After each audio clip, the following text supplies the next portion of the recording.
Dr. Sharda Jain. I'm an IVF expert, practice in Delhi, taught for 20 years at PGI Chandigarh and Lady Hardinge Medical College.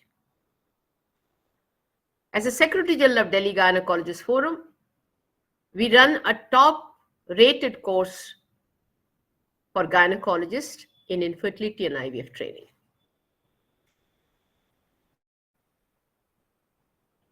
कुछ महीनों से हम लोगों ने आम पब्लिक के लिए कुछ करेक्ट इंफॉर्मेशन जानने के लिए कुछ वीडियोस बनाए हैं और उसका एम यही है कि आपके पास करेक्ट इंफॉर्मेशन पहुंचे और जो एंजाइटी का एलिमेंट है वो कम हो जाए। बहुत लोग जो आईवीएफ के लिए आते हैं उनकी एक इच्छा होती है कपल की कि वो ट्विंस उनके पैदा, जुड़वा बच्चे उनके पैदा। जब वो आईवीएफ के लिए आते हैं तो उनकी उम्र थोड़ी ज्यादा हो जाती है और वो सोचते हैं कि अगर ट्विंस हो जाएं तो एक बार में ही उनकी फैमिली कंप्लीट हो जाती है, तो ये अच्छा होगा अगर ये पॉसिबल है। तो वो पूछते हैं कि डॉक्टर साहब हमारा आप इस ट्विंस करने में किस तरह से सहयोग करेंगी।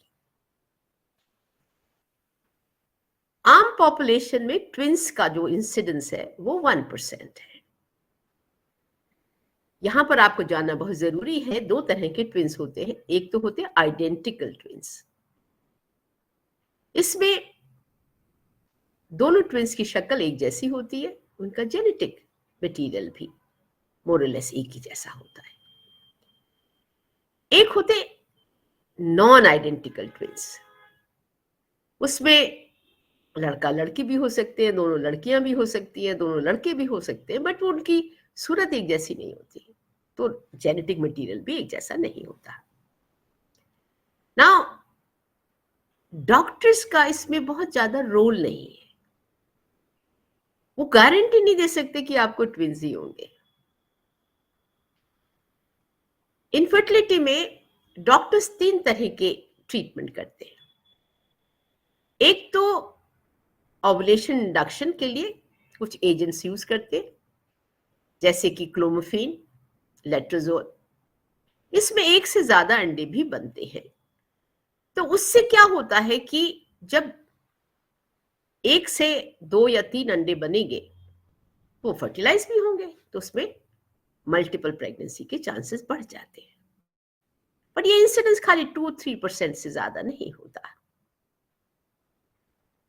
जब हम गोनाडोट्रोपिन यूज करते हैं ओवुलेशन इंडक्शन के लिए, उसमें थोड़ा सा ज्यादा एग्स बनते हैं, अच्छी क्वालिटी के एग्स बनते हैं, तो उसमें इंसिडेंस देखा गया है कि 3 से 4% होता है।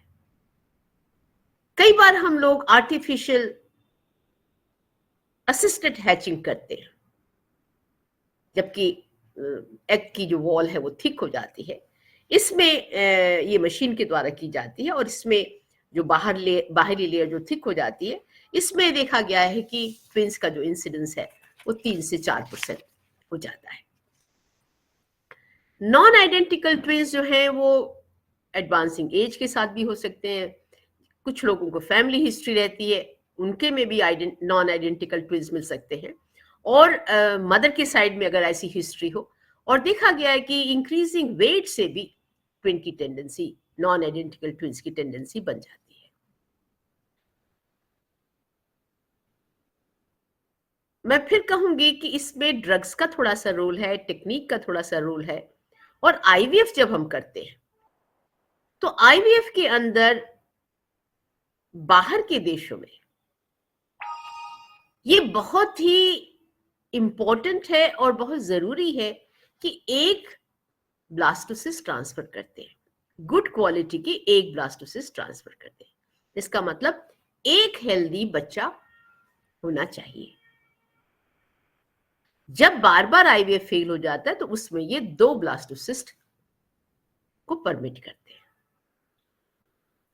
हमारे यहां पर भी रूल आ गया है कि 3 से ज्यादा हम ट्रांसफर नहीं करेंगे और प्रेफर हो कि हम 2 या 1 करें।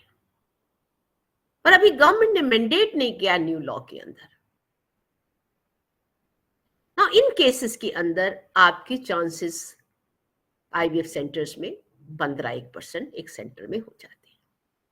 पर अगर आप अच्छी क्वालिटी के ब्लास्टोसिस्ट ट्रांसफर कर रहे हैं, अच्छी लैब है, आपकी रेपुटेशन अच्छी है, तो उसमें आप अगर आप 2 ब्लास्टोसिस्ट अच्छी क्वालिटी की डाल रहे हैं तो आपको ट्विंस भी हो सकते हैं। तो यहां पर एक रोल डॉक्टर्स का हो जाता है कि आईवीएफ में ट्विंस की बात करें, पर कोई डॉक्टर गारंटी नहीं कर सकता कि आपको दोनों ही एग्स जो हमने डाले हैं, एम्ब्रियोज डाले हैं, उनमें दोनों में प्रेगनेंसी होगी।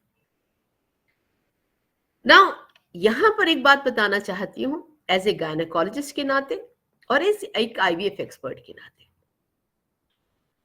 कि हम लोग ट्विन प्रेगनेंसीज पसंद नहीं करते, क्योंकि इसमें मदर्स को ब्लड प्रेशर के चांसेस ज्यादा हो जाते हैं, डायबिटीज के चांसेस ज्यादा हो जाते हैं और प्री टर्म डिलीवरीज के भी चांसेस ज्यादा हो जाते हैं।